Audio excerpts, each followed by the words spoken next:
안녕하세요. 이제 제 나이 30대 초반이 되었는데요. 결혼 전 남자친구를 만날 때부터 지금 제 옆에 있는 남자친구의 아빠, 그러니까 시아버지와의 관계에 대한 인생 스토리를 들려드리고자 이렇게 사연을 보내게 되었습니다.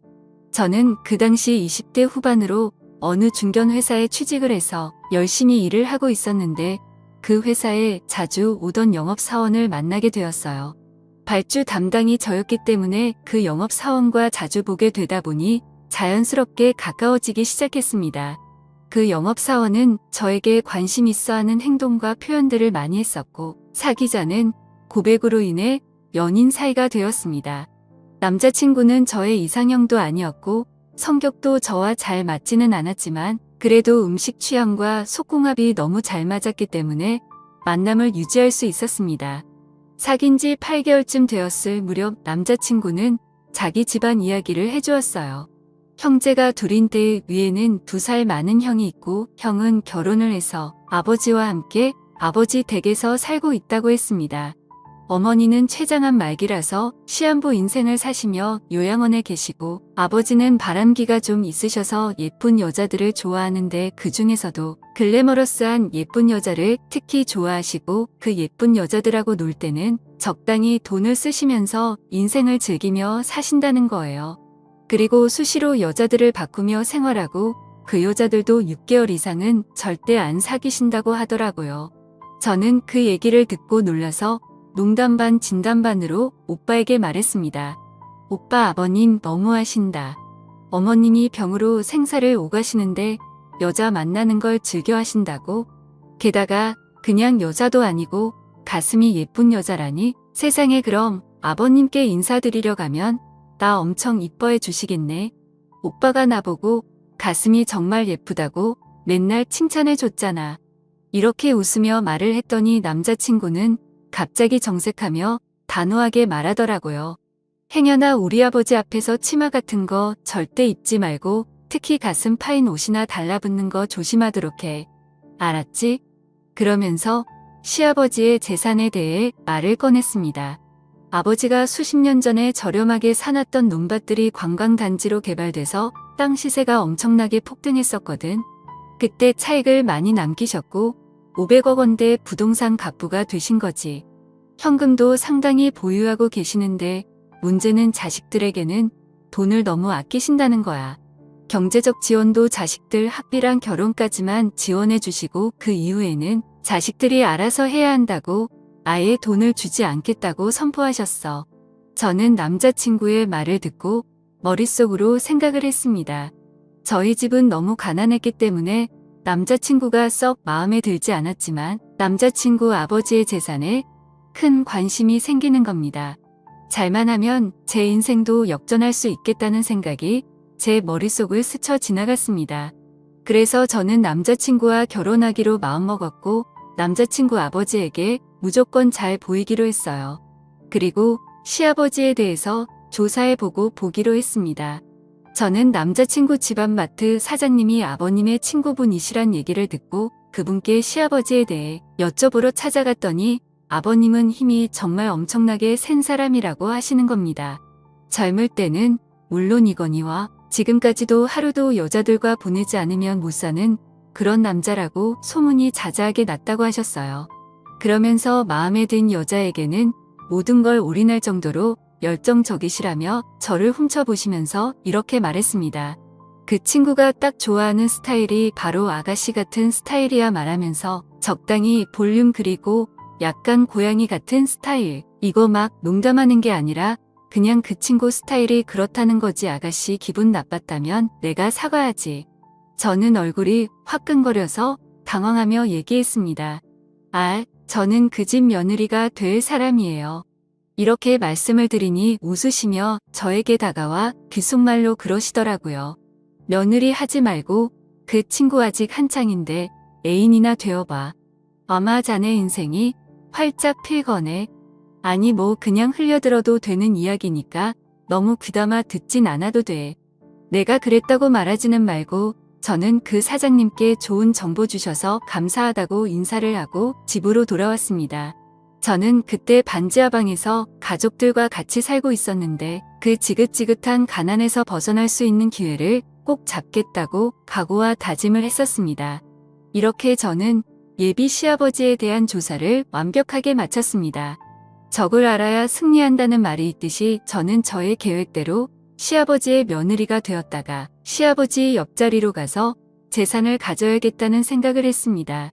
그러던 어느 날 남자친구의 어머니는 병을 이기지 못하고 결국 돌아가셨고 6개월이 흐른 뒤 남자친구 아버지는 막내 아들을 결혼시켜야 하시겠다며 드디어 주말에 저를 집으로 부르셨습니다.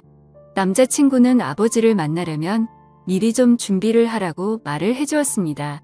저는 기다리고 기다리던 저의 계획을 실행시키기 위해서 준비를 철저히 했습니다. 헤어스타일과 옷을 시아버지께서 좋아하시는 대로 꾸미고 일주일 내내 피부 관리도 했어요. 모든 것은 시아버지께서 좋아하는 걸로 완벽히 준비를 끝마쳤습니다. 남자친구는 만약이라도 시아버지께서 저를 보고 싫다고 하면 결혼은 절대 못할 거라고 말을 해주었고 아버지의 성격은 한 번 아니면 아닌 사람이라고 하며 집의 모든 재산을 다 쥐고 계시기 때문에 집에서는 최고 권력자이고 왕이라고 했습니다. 저도 예비 시아버지 눈에 못 들면 저의 계획도 수포로 돌아가기 때문에 저는 날마다 긴장 속에서 결전의 날을 기다렸습니다. 시아버지를 만나는 날까지 남자친구와 외박도 절대 하지 않았습니다. 드디어 그날이 다가왔고 저는 남자친구와 차를 타고 집으로 갔는데 딱 봐도 부촌 같은 동네였고 외곽 한적한 곳에 있었는데 집은 3층 집이었고 어마어마하게 크더군요. 큰 며느리와 예비 시아버지 그리고 큰 아들이 마당에 나와서 저를 기다리고 계셨습니다. 시아버지는 마음에 안 들면 아예 인사도 안 하고 대화도 안 나누고 그냥 집으로 돌아가라고 하신다는 말에 너무 긴장이 되었습니다. 저는 차에서 내려 예비 시아버님께 최대한 상냥하게 연습한 대로 애교 섞이고 귀여운 목소리로 인사를 드렸어요. 안녕하세요. 아버님 처음 뵙겠습니다. 박지민이라고 합니다. 이렇게 인사를 드렸더니 잠시 정적이 흘렀고 그 짧은 순간에도 실수한 게 있나 머릿속이 바빴습니다. 너무 목소리 크고 높았나? 괜히 코맹맹이 소리로 말했나? 그냥 여성스럽게 말할 걸 마음에 안 드셔서 그냥 들어가 버리시면 어쩌지. 바로 그때 시아버지는 뜻밖에도 두 손으로 제 손을 덥석 잡으시면서 환하게 미소를 지으며 말씀하셨습니다. 어서 와요. 오느라 고생이 많았어요. 우리 막내 아들한테 말은 많이 들었어요. 이어서 정말 제가 봤던 아가씨들 중에 최고로 예쁘네요. 자, 어서 들어가요. 저는 안도의 한숨을 내쉬며 대답했습니다. 네, 아버님 감사합니다. 그럼 실례하겠습니다. 예비 시아버지는 제 어깨에 손을 올리시고 집으로 안내해 주셨어요. 시아버지는 제가 너무 마음에 든다며 싱글벙글하셨고 시선은 제 얼굴부터 시작해서 이곳 저곳을 계속 훑어보시는 것 같았죠. 저는 그 기회를 놓치지 않고 다들 다른 곳으로 보고 있는 사이 정신이 나갔던지 대담하게 나지막한 목소리로 아버님 귀에 대고 애교 섞이게 말했습니다. 마음 놓고 봐주세요. 저 아버님 좋아하시는 스타일로 입고 와봤는데 마음에 드세요? 그리고 큰 목소리로 아버님 외모를 칭찬해드렸습니다. 근데 아버님 정말 50대 맞으세요? 거짓말. 40대 초반으로 밖에 안 보이시는데요. 헬스를 하신다고 들었는데 운동으로 만들어진 몸이라서 그런지. 어머, 이 근육 민재 오빠보다 더 몸이 탄탄하고 좋으세요. 아버님 대박 대박. 아버님은 굉장히 기분 좋아하시며 제 손을 덥석 잡으시곤 식탁으로 이끄시더라고요. 빨리 식사들 하러 가지. 저희는 식사를 맛있게 먹고 아버님께서 기분 좋은 날이니 술을 가볍게 한 잔씩 하자고 하시더니 이렇게 말씀하셨어요. 난 오늘 인사 온 지민이가 정말 마음에 드는구나. 하루빨리 결혼 준비하도록 해. 저는 갑작스런 허락 말씀에 뜰듯이 기뻤지만 최대한 차분하게 말씀드렸어요.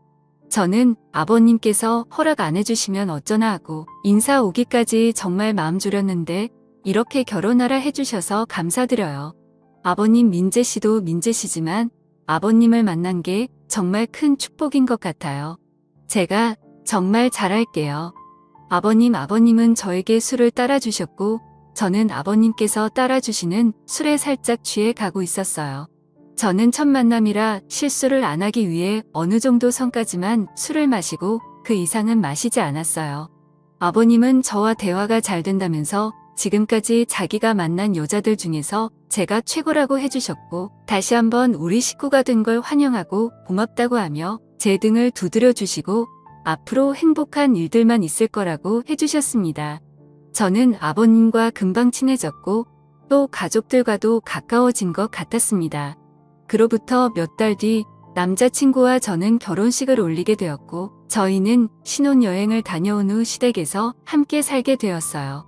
집이 크니 한 층씩 사용을 하였고 아버님은 저에게 하시는 모든 행동들이 자식들한테 하는 것보다 더 잘해주시고 그 예뻐해 주셨고 사랑을 듬뿍 주셨습니다. 주말이 되면 남편은 자전거 타는 것을 좋아해서 동호회 사람들과 제주도 또는 강원도까지 자전거 여행을 다녔습니다. 1박 2일로 주말마다 갔어요. 그래서 혼자 있는 시간이 많다 보니 남편이 없을 때는 아버님의 권유로 같이 쇼핑도 하고 맛있는 음식도 먹고 등산도 하고 가끔 골프도 치곤 했어요. 아버님과 저의 사이는 더욱 가까워져 갔고 하도 붙어 다니니 남들이 시아버지와 며느리가 아니라 아버님의 두 번째 마누라라고 하시더라고요. 아버님이 아는 분은 저에게 사모님이라고 농담식으로 부르곤 했어요. 그런데 이상하게 아버님은 그 사람들에게 농담 그만하라는 말씀을 전혀 하지 않으셨어요. 그러던 어느 날 저는 아버님과 술을 한잔하면서 아버님에게 부탁이 있다고 말씀을 드리니 아버님은 제 부탁이면 다 들어주겠다고 말해보라고 하셨습니다. 저 아버님 사실 요즘 너무 행복한데 마음 한구석은 항상 친정 식구들 걱정이 되거든요. 저만 이렇게 좋은 집에서 아버님 덕에 호강하면서 사는데 저의 친정 식구들은 반지하 방에서 고생하고 있으니 마음이 불편해서요. 염치 없지만 아버님께서 조금만 도와주시면 안 될까요? 이런 말씀드려서 죄송해요, 아버님. 이렇게 애교 섞인 목소리로 부탁을 드렸더니 아버님은 기다렸다는 듯이 말씀하시더라고요. 그래, 우리 며느리 걱정이 많았지. 안 그래도 다 끝내놓고 깜짝 선물로 너한테 말해주려고 했었다. 착한 우리 며느리가 친정 걱정을 왜 안 하겠나 싶어서 내가 준비 다 해뒀지. 이미 40평대 아파트로 준비를 다 해놨고 지금 살림살이 넣고 있으니 다음 주에 사돈 어른과 동생들이 이사만 하시면 되겠구나. 명의도 우리 며느리 앞으로 해놨으니까 네가 알아서 하도록 해. 어머, 아버님 정말요? 너무 감사해요. 이거 꿈 아니죠? 저는 아버님이 너무 감사해서 저도 모르게 울면서 아버님 품에 안겨버리고 말았고 아버님은 뭘 그런 거 가지고 우냐면서 저를 꽉 안아주시며 토닥여 주시는데 아버님의 품은 너무 따뜻했습니다. 저는 이때다 싶어 아버님께 애교 섞인 말로 얘기했습니다. 아버님 이제 다른 여자들 안 만나시면 안 돼요. 그 대신 제가 아버님께서 원하시는 대로 다 해드릴게요. 아버님은 저만 보셨으면 좋겠거든요. 아버님은 웃으시면서 제 머리를 쓰다듬으시며 말씀하셨어요. 다른 여자들 만나서 즐기는 재미로 사는데 우리 예쁜 며느리가 그 빈자리 채워준다는데 한번 생각해봐야지. 그리고 아버님은 그 이상의 선을 넘지 않고 금단의 선을 잘 지키셨습니다. 아주 멋진 아버님이셨어요. 다음날 부모님께 이사갈 준비하면 안 된다고 자초지장을 말했더니 울먹이시며 고맙다고 하셨습니다. 그때 전화기가 울리는데 강원도로 자전거 여행을 갔던 남편의 동호회 회장님의 번호였고 바로 전화를 받으니 남편이 자전거를 타다가 뒤에서 오는 1톤 트럭과 부딪혀 지금 병원에서 사경을 헤매고 있다는 것이었습니다. 저는 충격 속에 울며 아버님께 전화를 드렸고 함께 차를 타고 강원도로 급히 올라가 병원에 도착하니 이미 남편은 하늘나라로 떠나버리고 말았더라고요.